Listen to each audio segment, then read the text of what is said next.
Today has a high likelihood of pissing a lot of you off because we're going to take a look at that famous phrase in the gun industry, just as good. Just as good! So, is the Rock Island Armory high cap 10mm, it's like the HFSC, it's a bunch of stuff, at $800, is this just as good as a $3,000 2011 from Triarch? Let's find out.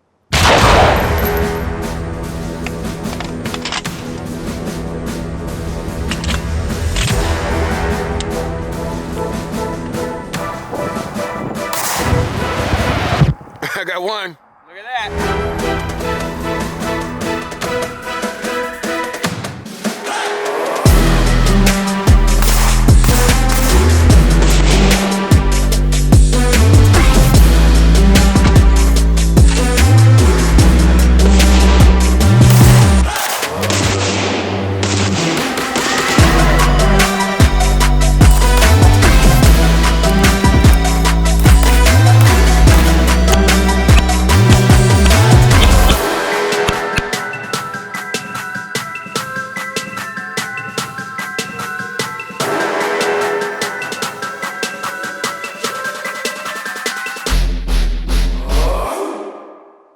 Welcome back to the channel. Thank you so much for visiting. Before we get too far into it, like, subscribe, comment, do all that. I don't know why I have to tell you that, but I'm gonna tell you right now, I think it's like 7% of the people that watch our videos are subscribed, and here's the deal, 99.9% of y'all are men.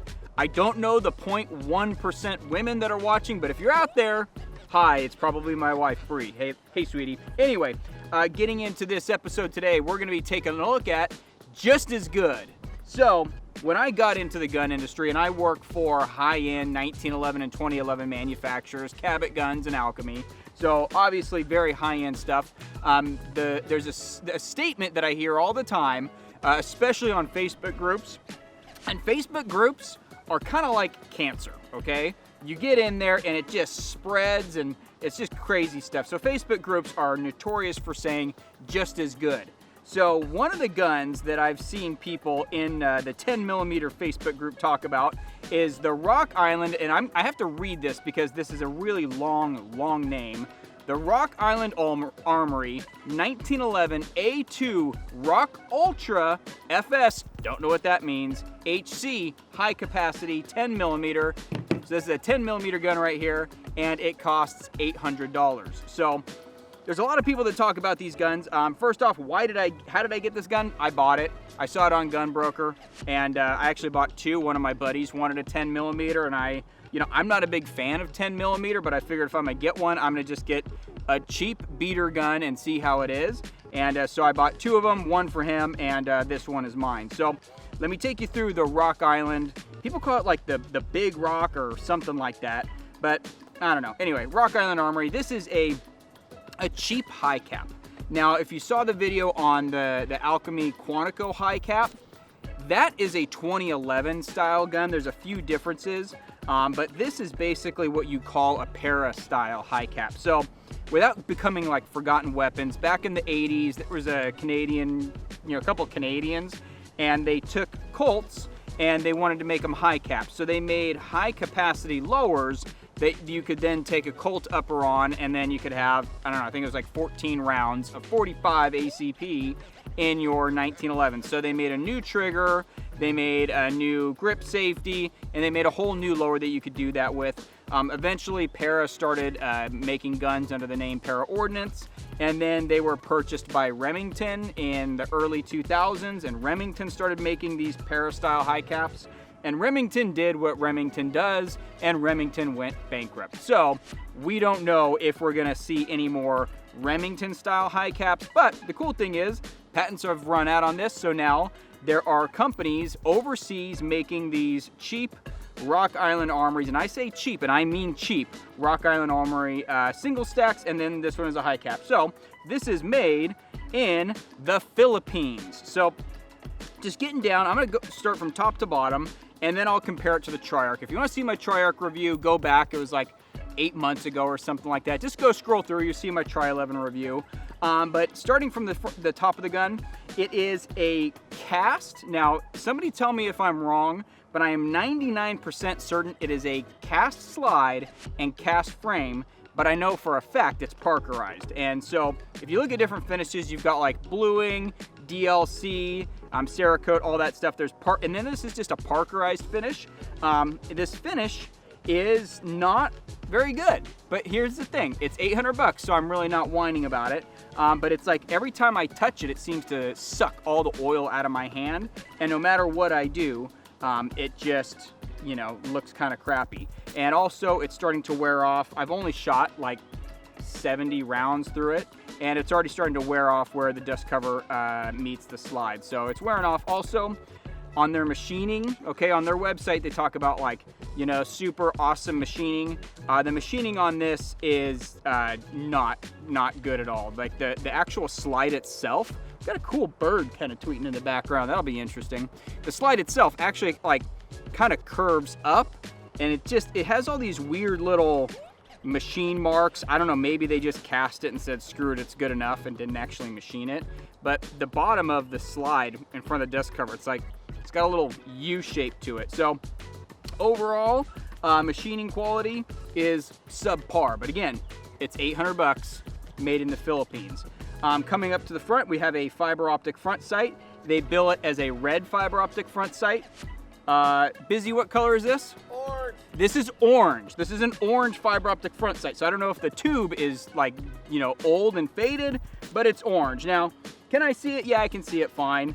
But it's just kind of weird to have an orange fiber tube. Coming to the front of the gun, they have a flush cut.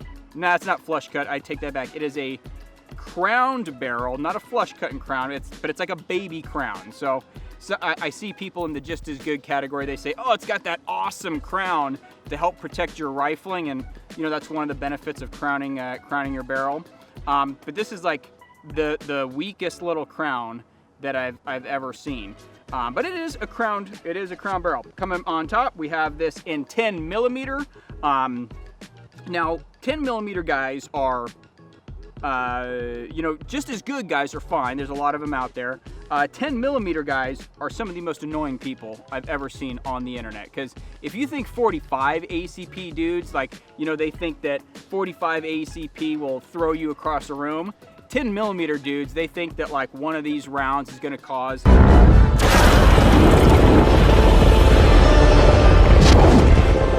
it's a powerful round, but it ain't that powerful. And people talk about 10 millimeter, and it's always like, you know, why do I have a 10 millimeter pistol? Well, just in case I'm out in the woods and I see a bear. Dude, if I see a bear, I'm running. And, you know, maybe I'll shoot at them with a 10 millimeter and 9 millimeter 45, but 10 millimeter is, if you're really that concerned about bears, like, bring a rifle, okay? That's gonna be your bear stopper. But yeah, okay, so 10 millimeter, it is what it is. But I got the gun because a buddy of mine wanted it, and I don't have any 10 millimeter single action only 1911 style guns because it's not super good for them. But anyway, moving along, lowered and flared ejection port. There's brass kisses on the outside of the slide where the brass is flinging back and bouncing off of the slide there. It came that way, so that means, and I added a few today, but it already had brass kisses on it. So that means that they tested it after they Parkerized it, which is no big deal, but obviously the brass is hitting that. Now, brass kisses are just gonna happen. It's just something that happens in 1911s for some guns. Typically you'll see it on commander size guns. I haven't seen a ton of full-size guns that get brass kisses, but since this is a Parkerized finish, those aren't going anywhere. If it was a blued gun, you could wipe it with some cold blue and it'd take it off. These are stuck on there. Moving back, they've got vertical cocking serrations, and I say vertical, but they're actually almost like canted back a degree, so I don't know. It's just the way they were machined, and I've seen photos of them online where, you know, the depth is all off and all that. But yeah, it's vertical cocking serration, so it's kind of like that 1911 A1 style cocking serration, and then a fully adjustable rear sight for elevation and windage, because when you're shooting at bears, you need to make sure at 25 yards you can hit that bear with your 10 millimeter Rock Island Ultra. So moving down the trigger, this gun It's kind of turning into a review, but the comparison will come in just a second. This gun has a 5-pound trigger, and I'm gonna be honest, it's actually not that bad. If you talk to Rob Shawland at ACW, I was talking with him about this gun, and he's like, he had one of them come into his shop before he was with Cabot, and he said that's actually a lot of gun for the money. He was actually kind of impressed with how much gun you're getting for $700 or $800. And I definitely see that. And like the trigger, it's not that bad, okay? But it is 5 pounds, so it's a heavier trigger. The reset is, it's actually not bad. Like when I first got it, there was a good amount of creep, which sometimes happens on new guns, but it's worked its way out. So I will give Rock Island that this trigger is pretty good. Now, one of the things that I did notice, and because I was, doing a little video portion on, dropping the slide, and yes, every now and then on these guns, I will drop the slide without a round in the chamber, and it's a good way to check for hammer follow. So if you have a gun that's gonna hammer follow, it's most likely gonna do it if you drop the slide with the slide stop without a round in the chamber. So this is actually something that is done in testing when people are building 1911. So when I do it on this gun, oh, it didn't do it this time, but here we go, let's see. Now, it didn't do it. Well, I have some video where every now and then, Busy's gonna put it up, it would go and it would follow, but it would follow to the half cock position. So, does that mean that this gun has hammer follow? No, it would have hammer follow with a round in the chamber because that round is slowing it down. But it does mean it's, kind of on the verge there of potentially having that follow, but the half cock did save it. It has an ambi thumb safety, and the ambi safety it's all right. Like, it's got some really big grooves. I don't know how many LPI. It's probably like, 8 LPI, so that's lines per inch of the groove. So it's a big old fat groove. So it really does dig into your thumb. So when you're shooting thumb over, there's a real big hot spot on it. And it's not super pleasant, but dude, at $800, what are you gonna complain about? I'm not complaining about anything. I might be harping on it a little bit, but not complaining. G10 grips. Now, when you get into a 2011, you have your polymer grip frame, you have, steel or aluminum. The Triarch here has polymer. This grip down here is a one-piece grip module of a two-piece grip frame. So you have your lower frame here, which is steel, and then the grip down below is polymer, or you can replace with a steel one or aluminum. I'm a big fan of polymer. It's because 2011s, as opposed to the Peristyle high cap, this is a one-piece frame. This is a two-piece frame, or it's a frame with a grip module that goes onto it, and that's to allow the trigger to be installed. So when you go and you look at the back of a high cap, you're gonna see these little tabs where the grips are. That's covering up the hole where the trigger bow, because this trigger has to wrap around the magazine, where the trigger bow goes in, and how you can install the trigger on a one-piece lower. In the 90s, when the 2011 was designed, they said, we don't like this. I mean, maybe they saw the Paras. I'm sure the Paras were around when STI was doing that. But they decided to make a two-piece lower frame and a different trigger shape. So 2011 triggers don't work in high caps. It's a different trigger. But yeah, just some differences to note there. But getting back to this gun, so yeah, you got your lower. It's heavy because it's all steel, which is not really a bad thing when you're shooting 10 millimeter, because remember, it does, have a nuclear explosion worth of power, according to 10 millimeter guys. But yeah, it's a heavy gun. One of the nice things that they added was this mag well, but when you look over the whole gun, does it work? Yes. Okay, I only had, now this is gonna be funny. I'm gonna say only, I think I only had 2 malfunctions, maybe 3. Busy's gonna look through and do a little counter for me.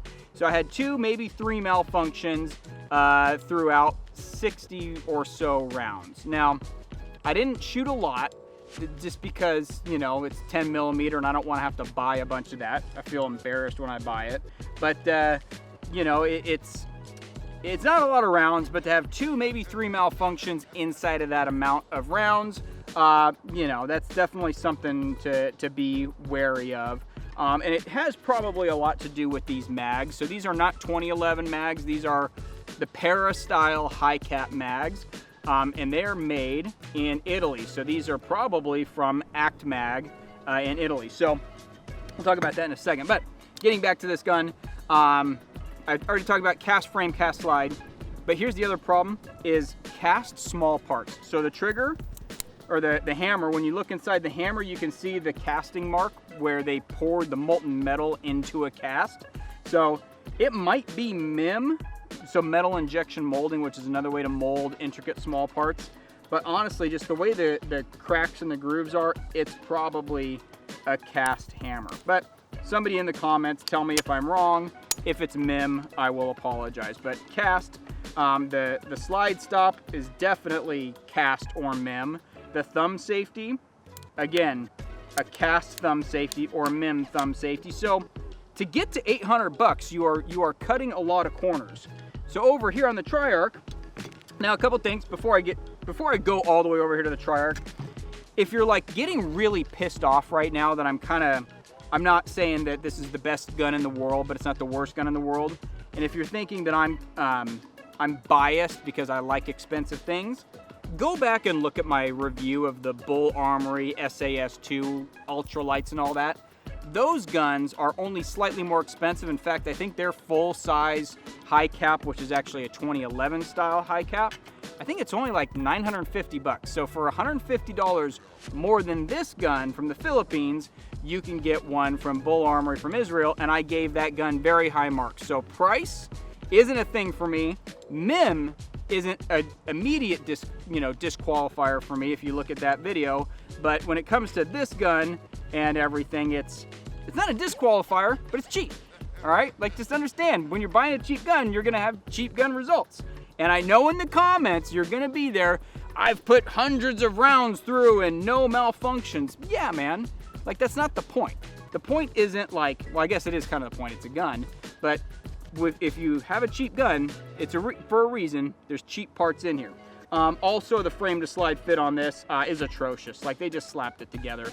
The extractor's actually in there pretty tight, which is cool.